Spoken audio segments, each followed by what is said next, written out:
Coconut bread from Thailand. Yes, sir. Cool, ma'am. Ma'am. Totally sucks the joy out of his bread tower. Makes me want to immediately leave cause I no longer feel like safe here. She didn't get cancelled. She lit the match herself and filmed it for views. What started as activism quickly spiraled into something darker. A carefully crafted performance designed to outrage, built to provoke, and fueled by attention at any cost. But behind the viral clips and tearful TikToks were patterns. Patterns of manipulation, baiting, and a past that refused to stay buried. This isn't the story of someone being silenced. It's the story of someone finally being heard for who they really are. And once you see the full picture, you'll understand why even their own community walked away. To the casual viewer, Tino looked like a digital hero. A brave, unapologetic voice, standing up for trans rights in public spaces where most people stay silent. She wasn't just documenting her experience, she was educating, or so it seemed. Smartphone in hand, she marched into coffee shops, airports, retail stores, anywhere she might be seen, misgendered, and filmed. But the more you watched, the more it started to feel scripted. These weren't organic interactions, they followed a formula. Lily wouldn't announce her pronouns. She wouldn't clarify. She'd say nothing at all, wait for someone to get it wrong, and then unleash meltdowns on cue, confrontations framed to make the other person look like the villain.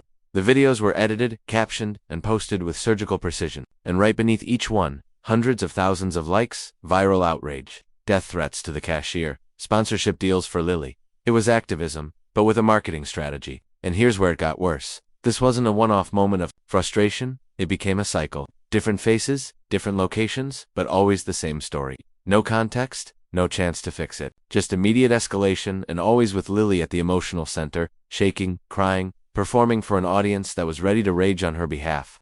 Even supportive followers started noticing the pattern. The timing, the tone, the fact that every incident somehow felt produced. Like she wasn't hoping to avoid being misgendered, she was hoping for it, waiting for it, because that moment of offense wasn't a trigger, it was content. And the question that began bubbling across Reddit threads and TikTok duets was simple, but damning. Was this really about visibility? Or was it just a setup for sympathy?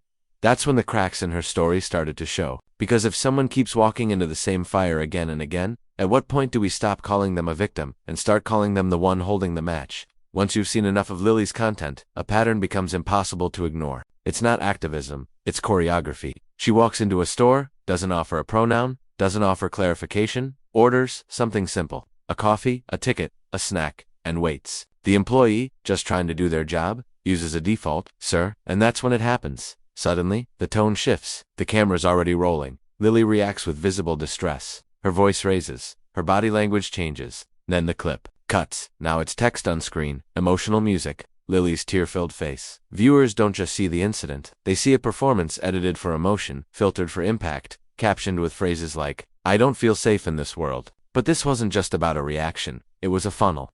In the comments, names of the employees. In the caption, encouragement to hold the company accountable. Followers would swarm, some leaving one-star reviews, others finding the person's workplace and demanding action. Lily's content became a kind of digital guillotine. One misstep caught on video, and someone's job could be on the line. And while the cashier got doxxed, threatened, or fired, Lily got brand deals, TikTok growth, applause from people who didn't look too closely. She claimed she was making the world safer for trans people, but the only one who seemed safer, more protected, more powerful, was Lily. The formula was simple: silence, setup, shaming, sympathy, sponsorship, and it worked until people started asking, why does this keep happening to you and no one else? By the time her 10th video went viral, the magic started to wear off. Not because people didn't care about trans rights, but because it all looked too convenient, too familiar, too rehearsed. Every clip had the same energy: calm, beginning, predictable mistake, emotional, crescendo. The pauses were almost theatrical, the timing too precise, the edits too polished. There was no sense of spontaneity, only performance. And once people started looking closer, the cracks became chasms. Reddit threads started popping up. Users began compiling clips side by side, pointing out similarities. The same camera angle, the same phrases, the same overacted reactions. It didn't look like harassment being exposed. It looked like content being manufactured. One TikTok comment with over 50,000 likes put it plainly: she's not documenting pain, she's directing it. Worse still, Lily wasn't just reacting. She was posting the faces of service workers without their consent, encouraging her audience to take action, turning everyday people into targets just to fuel her own narrative. And then she'd follow up with tearful selfies, captions about not feeling seen, and emotional voiceovers begging people to understand how hard it is just to exist. But the more she pushed that message, the less people believed it. Because the real victims weren't always the ones crying on camera. They were the people being recorded without consent.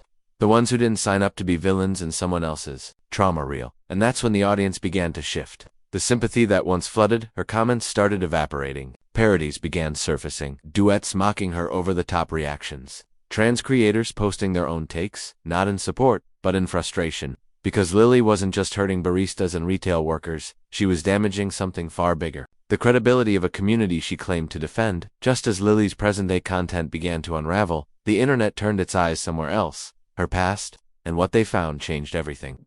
Before the TikToks, before the pronouns, before the outrage content machine, Lily Tino was someone else entirely. Nick and Tino, a name that for some online communities already rang alarm bells because this wasn't a case of someone discovering their identity and starting fresh. This was a rebranding, a reset. And the moment people connected the dots, a flood of screenshots, old usernames, and disturbing stories came pouring back. Reddit threads lit up with people who claimed to know Nick from years before. Classmates, ex-friend, even former coworkers, all describing the same traits: control issues, manipulation, narcissistic behavior, and a disturbing tendency to play the victim whenever things went south. But it didn't stop there. Old chat logs surfaced, Discord messages, deleted posts, archived videos. Some users dug up online forums where others had been warning about Nick's behavior long before Lily's activism took off. The pattern wasn't new, it was just better disguised. In that disguise, it wasn't just about identity. It was about erasing a reputation and building a new one people were afraid to question. Because when criticism equals transphobia, it becomes nearly impossible to hold someone accountable. And for a while, that worked until the truth caught up. Once the mask slipped, the story took a much darker turn. Because what started as clout chasing and online manipulation was suddenly linked to far more serious allegations. Not just from the Nick era, but under Lily's current name. And the details weren't just uncomfortable, they were disturbing. Alleged inappropriate content on Patreon, jokes about consent that crossed the line, screenshots of Discord messages with bizarre references to children and power dynamics. One particularly viral accusation involved Lily dressing as a 5-year-old girl and posting photos from an airplane filled with actual minors. No context, no explanation, just another visibility post that left parents horrified. Even longtime defenders started backing away. TikTok comments asked why children's faces were being posted without consent. Instagram users called out the obsession with public spaces, bathrooms, parks, playgrounds used as backdrops for Lily's look at me moments. One Instagram comment with over 70,000 likes said it best. Why are there minors in this photo? What message are you actually trying to send? And then came the final nail, a change.org petition demanding that Lily be banned from every Disney park in the world. It didn't come from trolls. It came from angry parents, former fans, and yes, even members of the LGBTQ+ community, who felt betrayed. Because this wasn't just someone behaving badly online anymore. It was someone weaponizing identity to bypass accountability and dragging an entire community's credibility down with them. Even J.K. Rowling, known for her own controversial takes, weighed in, calling Lily's bathroom selfies trophies designed to invade women's boundaries under the guise of progress. For once, the backlash wasn't just about one creator's behavior, it was about what that behavior represented. Because once your activism turns into performance and your content starts crossing lines that make even your allies uncomfortable, people stop defending you and they start looking for the truth. For a while, Lily had the internet on her side. Tears on camera meant trust. Shaky voice meant solidarity. Anyone who questioned her was labeled a bigot, a hater, or worse, a transphobe, hiding behind concern. But when the patterns became undeniable,